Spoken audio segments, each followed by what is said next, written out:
It began on a quiet evening, under the fluorescent glow of a rest stop parking lot.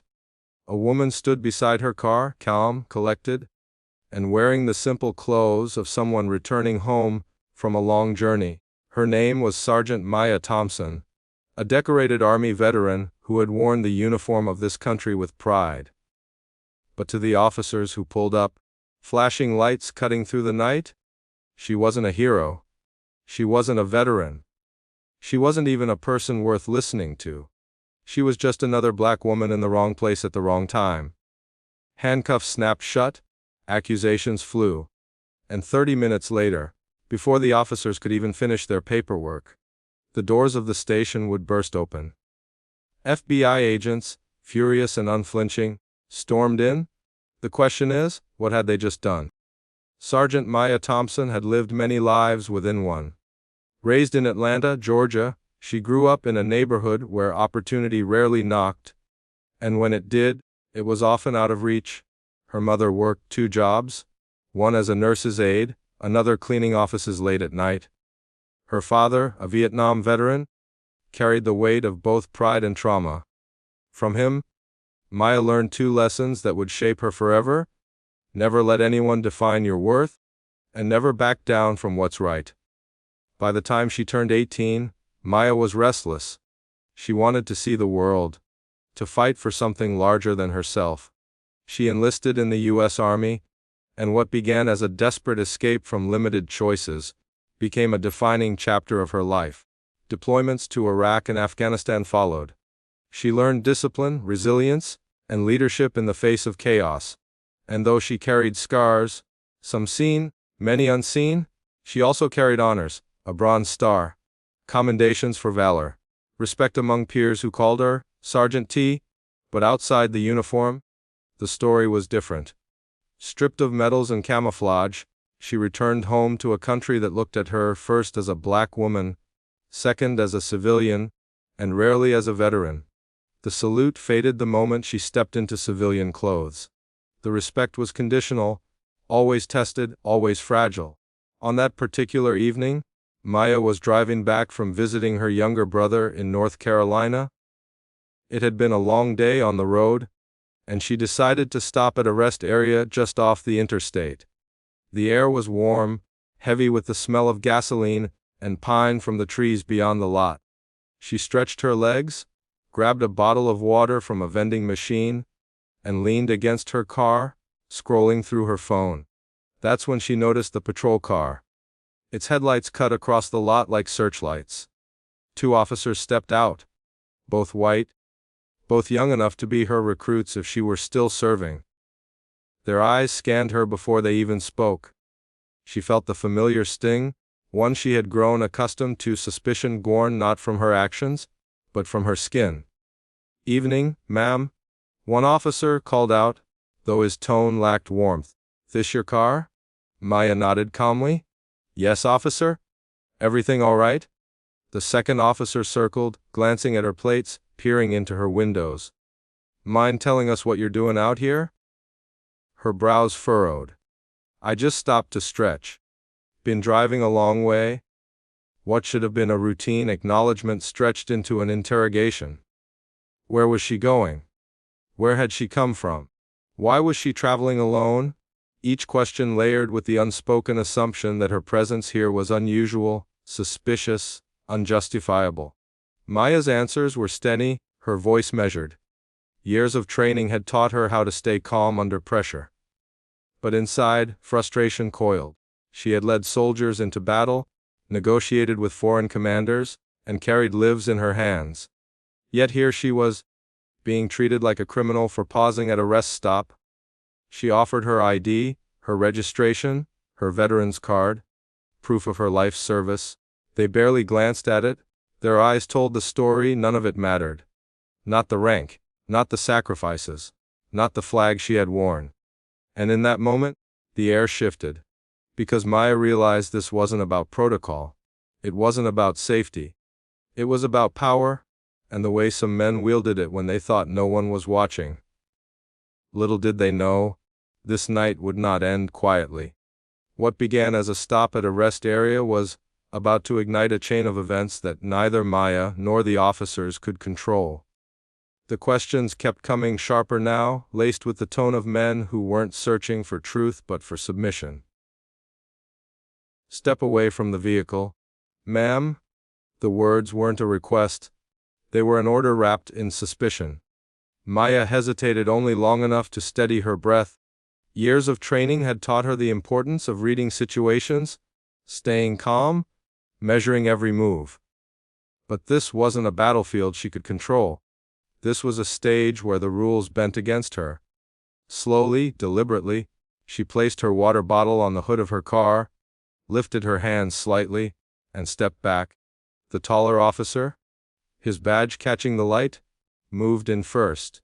He pulled her driver's side door open without permission, shining his flashlight across the seats. The other officer kept close, his hand never straying far from his holster. It wasn't protection, it was intimidation. The message was clear: one wrong move, and this ends badly for you.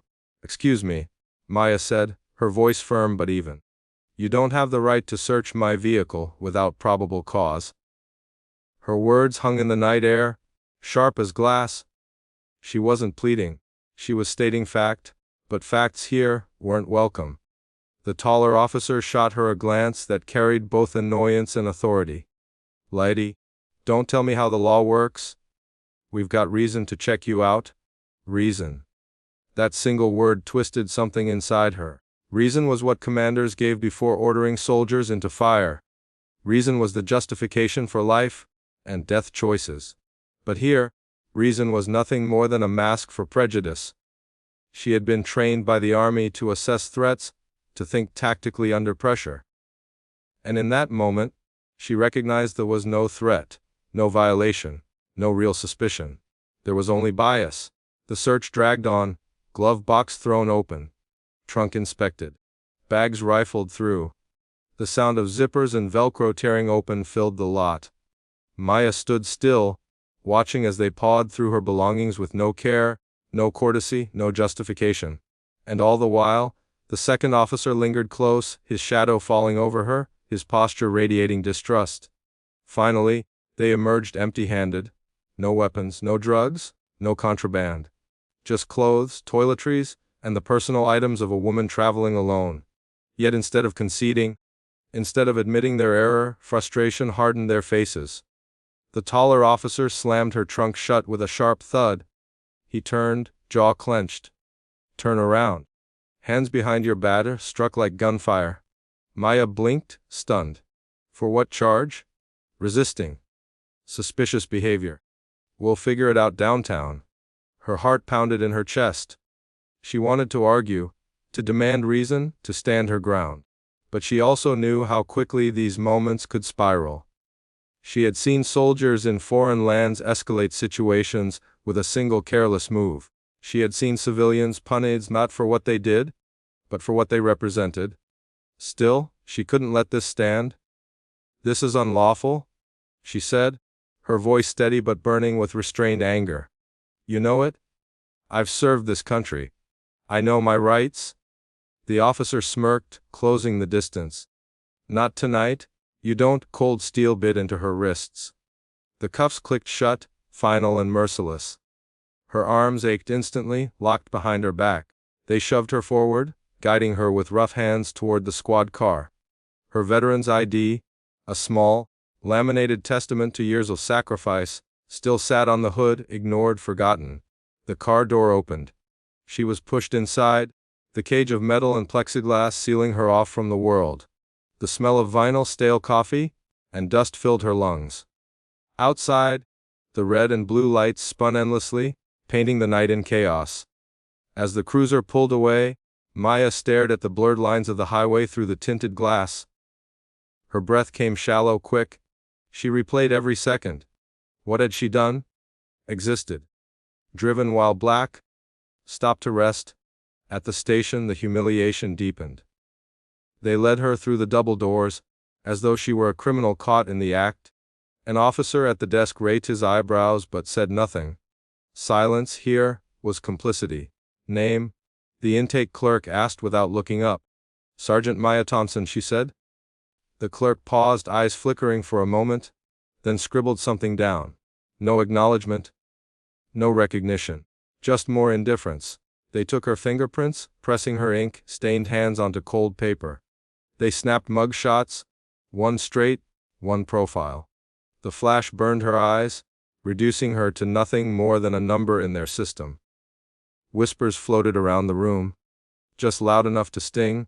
Thought she was somebody? Probably making it up? Not so tough now, huh? One officer muttered the last line as he passed, smirking at her cuffed hands. Maya inhaled slowly, summoning every ounce of composure. She thought of her father, standing tall in his uniform, despite the discrimination he endured after Vietnam. She thought of the young soldiers she had led, men and women who looked to her for strength in moments of fear. She thought of every lesson the battle had carved into her: endure, adapt, survive. She locked eyes with the officer who mocked her. Her voice, calm and cutting, sliced through the room. You're making a mistake, and when it comes back on you, remember this moment. He chuckled, shaking his head. To him, she was nothing more than another arrest, another statistic. The paperwork began. Reports filled with half-truths and exaggerations. They wrote of suspicious behavior, of refusal to comply, of a combative attitude. Fabrications stacked neatly into paragraphs designed to justify their actions. But what they didn't realize was that every second ticking by brought them closer to a reckoning. Because Maya wasn't just a veteran. She wasn't just a black woman wrongfully arrested. She was also connected. Her service had brought her into contact with people who carried influence far beyond this small town station. People who had her back. People who weren't going to sit quietly while she was humiliated. And 30 minutes later, before the ink on their reports could dry, the sound of heavy boots would thunder through the halls. Shouts, commands, authority that dwarfed theirs. The doors would burst open. And this time, it wouldn't be for Maya, it would be for them. The holding cell was small, dim, and reeked of disinfectant. Concrete walls pressed in on every side, the kind of space designed not only to contain, but to degrade. Maya sat on the hard bench, wrists still sore from the cuffs. She rolled her shoulders back, refusing to slump, refusing to give the officers the satisfaction of seeing her spirit bend. Her mind, however, was racing. She thought of the battlefield, of nights in Iraq, where the air buzzed with uncertainty, where every shadow might hide a threat. This cell felt the same, except the threat wasn't hidden. It was standing just beyond the bars, wearing a badge, holding the keys, smirking at her pain. One officer strolled by, leaning casually on the bars. You know, you could have made this a lot easier.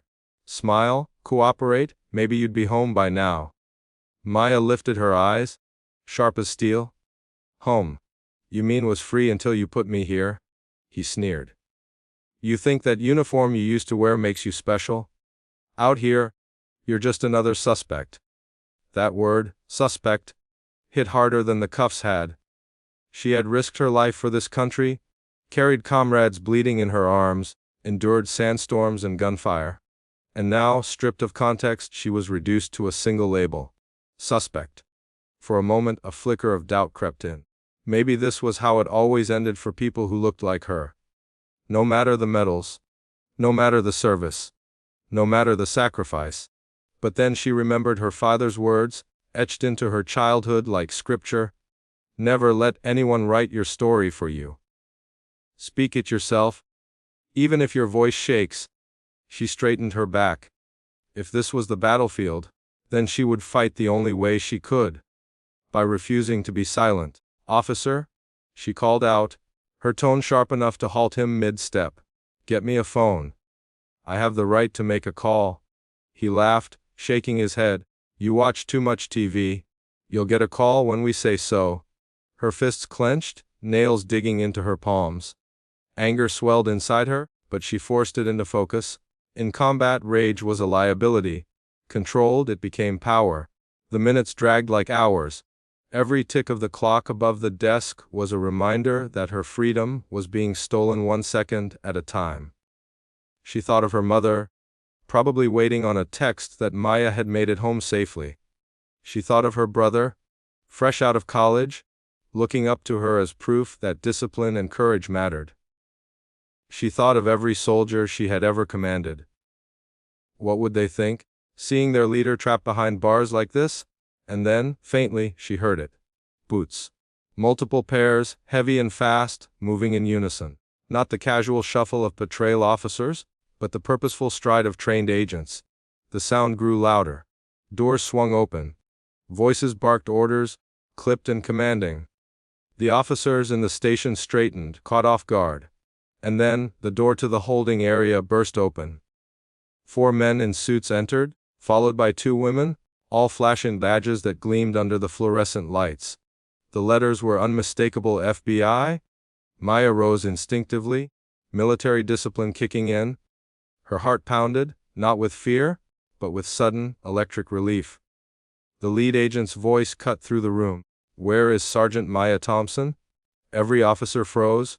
Their smirks vanished, replaced by a silence so heavy it pressed against the walls. Maya stepped forward. "Chin high? I'm here." The agent moved to the bars. His eyes softened with recognition. "Sergeant, we've been trying to reach you. Your commander contacted us when you didn't check in. We were told you were detained." He turned, fury igniting his face as he glared at the officers. "On what grounds did you arrest her?" The taller cop stumbled over his words. "Suspicious behavior, sir." "She was suspicious?" The agent snapped, his voice cracking like a whip. "This woman is a decorated veteran. She's cleared for federal facilities most of you will never even step foot in, and you arrested her for stretching her legs at a rest stop." The silence was suffocating. The officers shifted uneasily, their authority crumbling under the weight of federal power. "Open the cell," the agent barked. The keys rattled in nervous hands. The door creaked open. Maya stepped out, her movements slow, deliberate, dignified. She looked at the officers, not with gratitude, not with forgiveness, but with the kind of stare that said, "Remember me. Remember this mistake."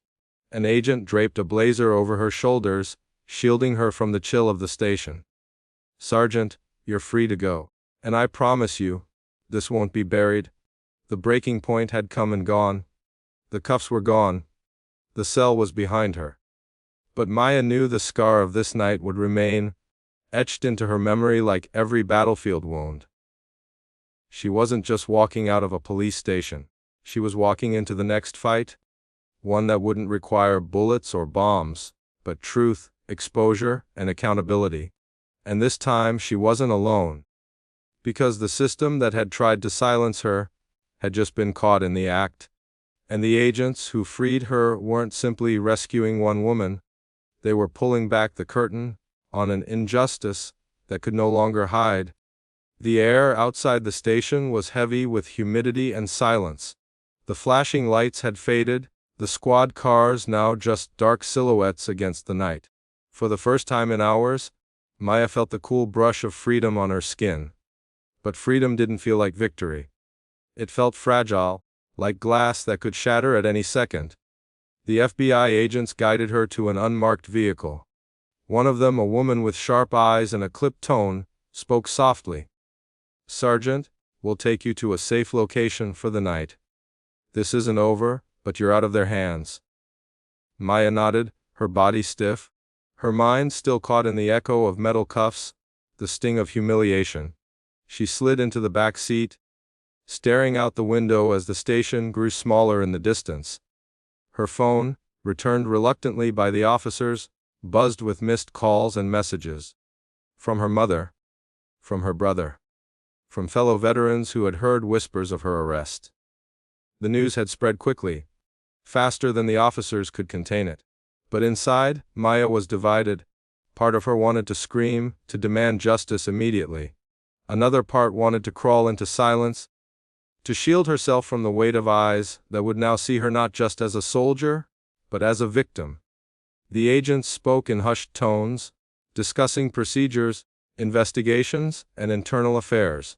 Maya barely listened. Her mind wandered back to the cell, to the officer's smirk as he said, Not so tough now?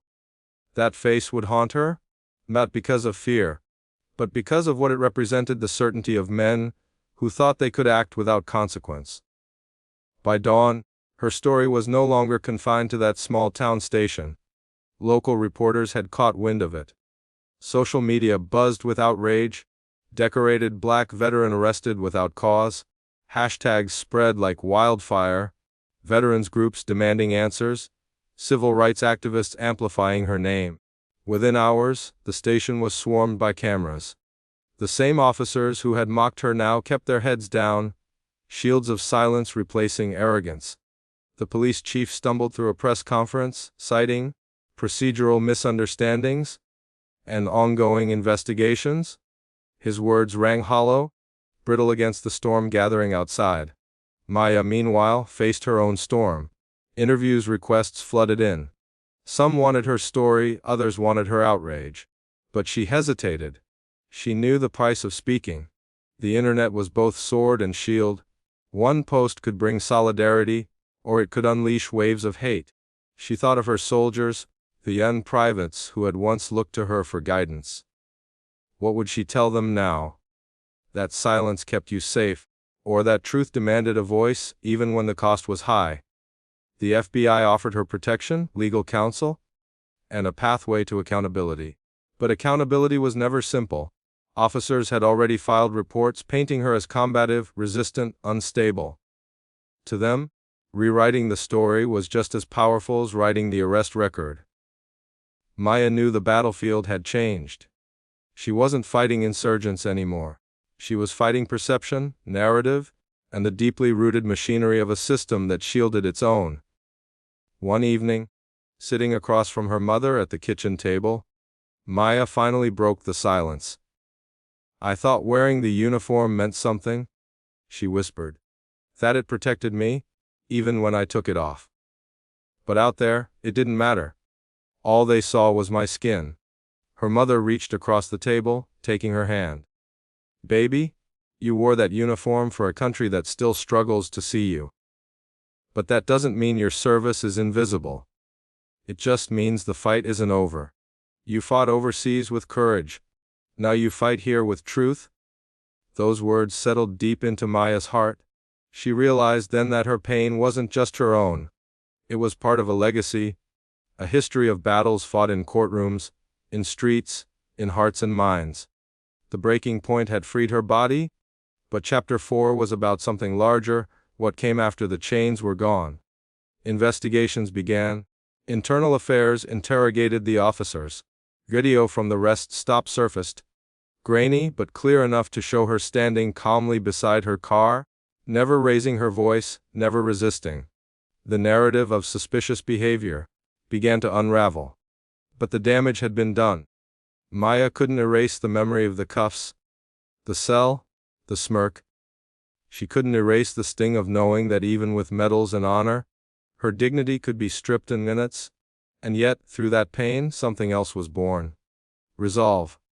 Maya began speaking publicly, not out of anger, but out of duty. Her voice was steady, her words precise, each one carrying the weight of lived truth.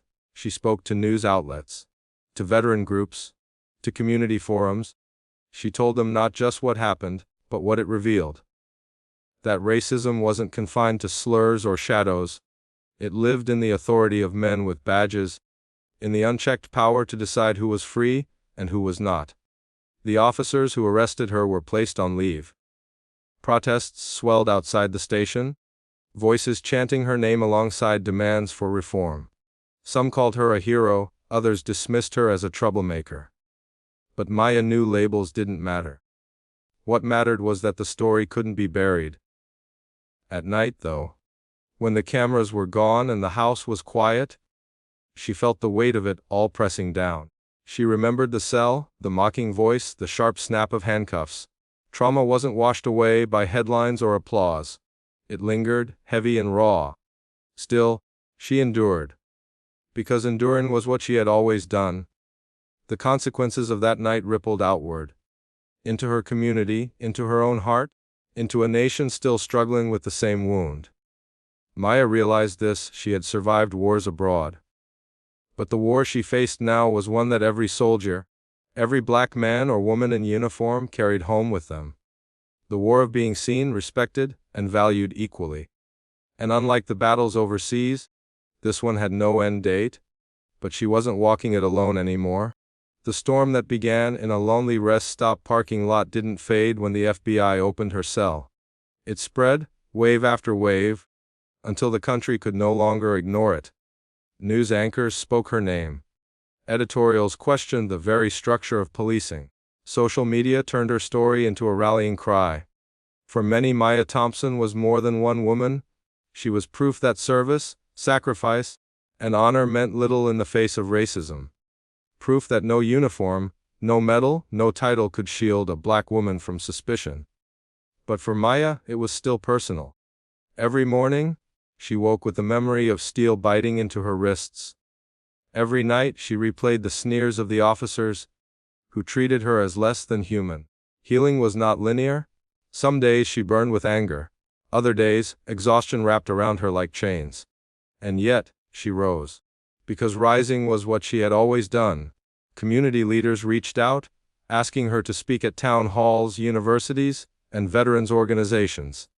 At first, she hesitated. She was a soldier, not an activist. But slowly she realized the two roles were not so different.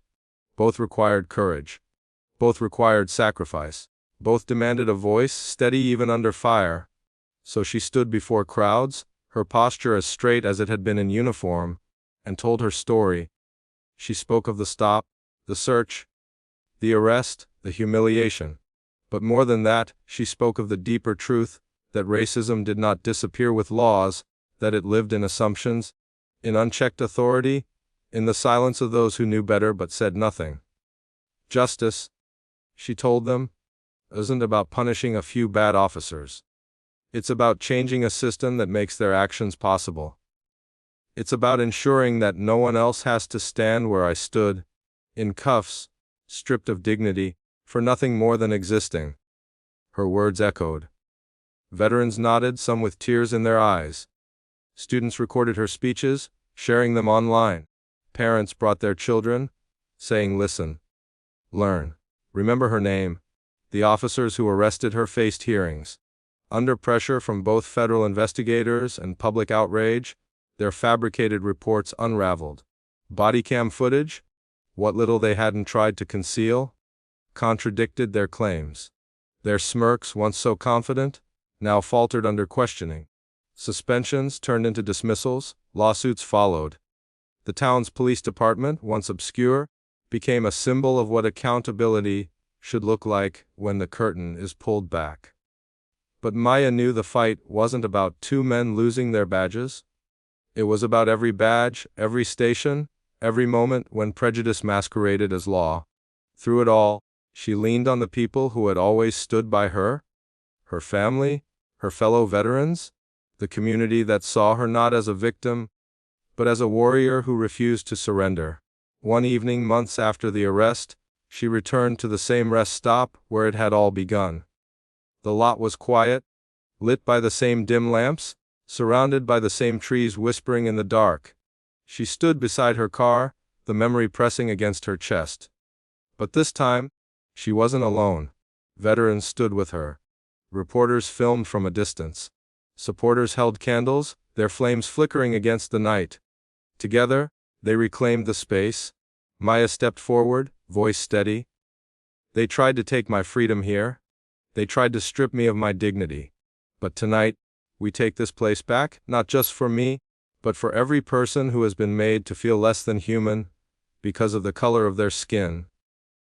The crowd erupted in applause, not the shallow kind, but the kind that came from hearts ignited with shared truth. For the first time since that night, Maya felt something shift inside her. The humiliation was still there, yes, the scars remained, but so did the power of survival, the power of truth spoken aloud, the power of knowing that what was meant to break her had instead built something greater. Her story didn't end with FBI agents storming a station. It didn't end with press conferences or lawsuits. It didn't even end with the officers who wronged her losing their positions. Her story ended with her standing tall, no uniform required, her voice stronger than any weapon she had ever carried. Because Maya Thompson was not just a soldier, not just a veteran, not just a survivor of injustice. She was a mirror, forcing a nation to look at itself, to confront what it wanted to ignore. And in that reflection, some saw shame, some saw anger, but many saw hope. The hope that one woman's refusal to be silent could ripple outward, shattering lies, exposing truths, and reminding the world that dignity is not granted by badges or titles, it is inherent. The war was far from over. But Maya had already won her battle. In the end, what happened to Sergeant Maya Thompson was never just about one night, one arrest, or one police station. It was about the fracture between the uniform she wore and the skin she lived in. It was about how a country can praise a soldier abroad, yet suspect her at home. That rest stop became more than a waypoint on a lonely highway. It became a battlefield, one where the enemy wasn't foreign, but familiar. A badge, a flashlight, a pair of handcuffs. But it also became the stage for something greater. For truth. For resilience. For the reminder that dignity can be stolen in seconds, yet reclaimed in the telling. Maya's story forces us to ask, how many others have been silenced before the FBI arrived? How many never get that knock on the cell door? On this channel we shine light on those questions. Because racism is not always loud. It's quiet, ordinary, every day. And yet, it changes lives in extraordinary ways. This was the story of Sergeant Maya Thompson, a veteran, a survivor, a woman who turned injustice into testimony. You've been watching Everyday Racism Drama.